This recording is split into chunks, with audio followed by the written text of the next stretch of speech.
মায়ের হাতের ইফতার বা মায়ের হাতের রান্না আর রান্নাঘরে বারবার উকি দেওয়ার দিনগুলো বোধহয় ফুরিয়ে যাচ্ছে। দিনে দিনে আমরা সবাই বড় হচ্ছি, ব্যস্ত হচ্ছি, জীবনের মতো চলছে। সবাই আমরা খুবই ব্যস্ত। আসলে কাছে থাকলে এটা বোঝা যায় না। অনেকেরই হয়তো মা বেঁচে নেই, তারা সেই বিষয়টা খুব ভালো বুঝতে পারে, বা যারা প্রবাসী তারা এই বিষয়টা সবচেয়ে ভালো বুঝতে পারে। কিন্তু এই জেনারেশনের ছেলে মেয়ের কথাও যদি বলি, বাবা মাকে আমরা সবাই ভালোবাসি, কিন্তু হয় না যে একটা জেনারেশন থাকে, তো যেমন আমাদের আগের জেনারেশন বা তার আগের জেনারেশন। এখনকার বাচ্চা কাচ্চারা একটু স্মার্ট, একটু মানে বাহিরমুখী, বাহিরে তারা গ্যাদারিং বা অন্য কিছু করতে পছন্দ করে। বাসায় হয়তো মা রান্না করছে, তার পিছনে ঘুরঘুর করা এটা একটু কমই দেখা যায়।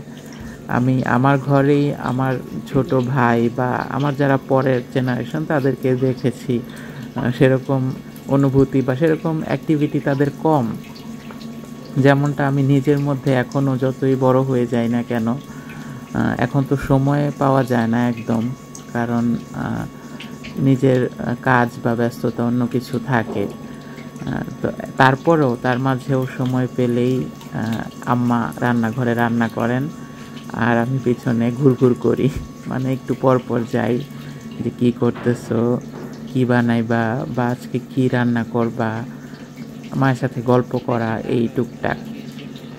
আর রমজান মাসে তো বিষয়টা একটা মানে অন্যরকম আবহের মধ্যে চলে আমাদের বাংলাদেশে, বিশেষ করে ট্র্যাডিশনাল যে ইফতার তৈরি করা, এটা প্রতিটা ঘরেই আমাদের আম্মারা তৈরি করে। তো সেরকমই আজকের কিছু ভিডিও ফুটেজ আপনাদের সাথে শেয়ার করছি। একদম সিম্পল মধ্যবিত্ত ঘরের রান্নাঘর যেমন হয় বা যতটুক যা তৈরি করা যায়।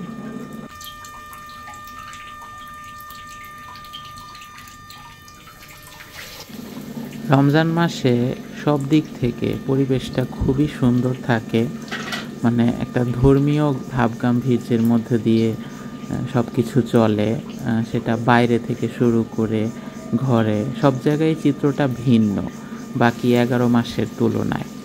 রুটিনটাই তো ভিন্ন, কারণ রমজান মাসে ইবাদত বন্দেগি যেরকম করতে হয় রাতের বেলায় তারাবি নামাজ, তারপরে একটু ঘুম, সেহরি, তারপরে দিনের বেলাতে হয়তো কাজকর্ম যাদের থাকে সেগুলা শেষ করা, এবং সকালবেলার দিক থেকে খুবই একটু অফ মোডে বাজারঘাটে সেরকমটা লাগে না, কিন্তু বিকেলবেলার থেকেই বা দুপুরের পর থেকেই একদম ইফতারের আগ পর্যন্ত যে একটা জমজমাট পরিবেশ তৈরি হয়। বাইরে থেকে দোকান থেকে সবাই ইফতার কিনছে, বা অফিস শেষ করে যে যার মতো করে শেষ মুহূর্তের আর কি দোকান থেকে যদি কিছু নেওয়ার থাকে সেটা নিয়ে যে যার গন্তব্যে যাওয়া, বাসায় যাওয়া, ইফতার করা, বা অনেক সময় এরকমও হয় যে রাস্তাতে ইফতার করতে হয়। তো নানান কিছু এরকম আছে। তো আজকের এই পুরো ভিডিওটাতেই আমি ছোট ছোট করে শেয়ার করছি কিছু মুহূর্ত। রান্নাঘরে আম্মা ইফতার তৈরি করতেছে। তো পুরো রোজাতে খুব একটা বেশি সময় পাই নাই যে বাসায় থেকে মায়ের কাছে রান্নাঘরে যে সময় দিব, গল্প করব বা এটা ওটা এগিয়ে দিব, হেল্প করব, সেই সময়টা খুব একটা পাওয়া যায় না। দেখা যায় বেশিরভাগ সময় বাইরে থেকে এসেই জাস্ট ইফতারের টেবিলে বসলাম, এরকমটা হয়।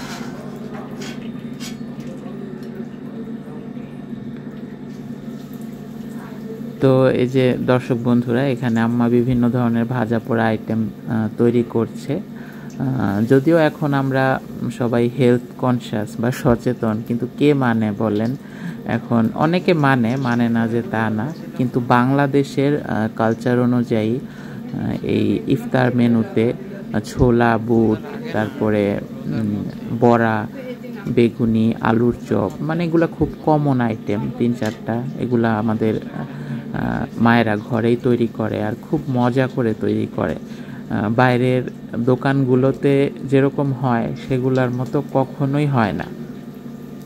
মানে কিছু কিছু আইটেম হয় না, যেরকম আমরা হয়তো জিলাপি বা কি বলে ঠান্ডা মাঠা বা কিছু কিছু আইটেম বাইরে থেকে আমরা কিনে আনি, সেগুলা ঘরে অত ভালো হয় না। আবার এই কিছু কিছু আইটেম যেগুলা মেইন মানে ইফতার আইটেম, সেগুলা কিন্তু ঘরেরটা ছাড়া আমার একদম ভাল লাগে না। যেমন এই যে এখন বেগুনি ভাজা হচ্ছে। গতবার তো মনে আছে যে গাছের বেগুন তুলেই ছাদে থেকে তুলে তারপর ওইটা দিয়ে বেগুনি বানানো হয়েছিল, দু একটা ভিডিও আমি শেয়ার করছিলাম। আর বেগুনির বিষয়টা যেটা খুব মচমচে বেগুনি, সেটা খুবই ভালো লাগে। আর তাছাড়া এখানে কয়েক রকমের, আমি নামও জানি না সঠিক, হয়তো মুরগির কিমা দিয়ে কোনো একটা আইটেম করা, বড়া যেটা আর কি আলুর চপের মতো, বা আলুর চপ, আলুটা ভেজে বড়া করা। তো এই তো চলছে।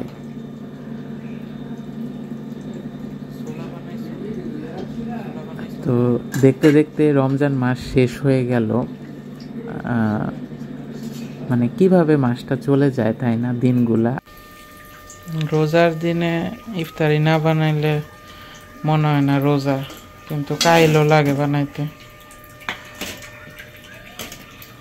তবে যার যেরকমই গেছে আলহামদুলিল্লাহ, সবার ভালো মন্দ মিশিয়ে রমজান মাসে একটা আলাদা রহমত বরকত থাকেই, ভালোই যায়। যখন ঈদ চলে আসবে, ঈদটা শেষ হয়ে যাবে, তখন মনে হবে যে এই তো শেষ হয়ে গেল সব কিছু। একটা আলাদা অন্যরকম বিষয়, মানে সেই আনন্দটা চলে যায় রমজান মাসের। তো যাই হোক, একদম শেষ মুহূর্তে ইফতারের আগে যে আমি ফ্রিজে থেকে শরবত বের করে নিচ্ছি। শরবত আগেই বানাইছি, সেটা ফ্রিজে রাখা হয়েছিল ঠান্ডা করার জন্য। আর এই যে এখানে ছোলা, বুট, ভাজা আইটেম, বুরিন্দা, সব কিছু আর কি এখানে রাখা হইল।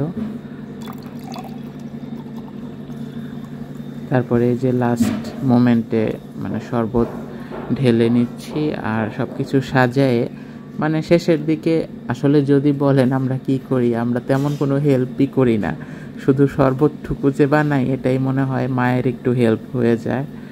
আর একটু প্লেট বাটি বা আইটেম সবগুলো এনে গোছানো। তো এই তো এভাবেই চলছে। তো আলহামদুলিল্লাহ, তারপরও মানে শুকরিয়া করি আল্লাহ তাআলার কাছে অনেক, যে এখনও এই দিনগুলোর মধ্য দিয়ে যাচ্ছি। মায়ের হাতের ইফতার আর রান্নাঘরে উকি দেওয়ার দিনগুলো তো অনেকের ভাগ্য থেকে অনেক আগেই চলে গেছে, বা দিনে দিনে এটা চলেও যাচ্ছে। তো এখনও সেই সুযোগ পাচ্ছি, এটা ভালো লাগার বিষয়।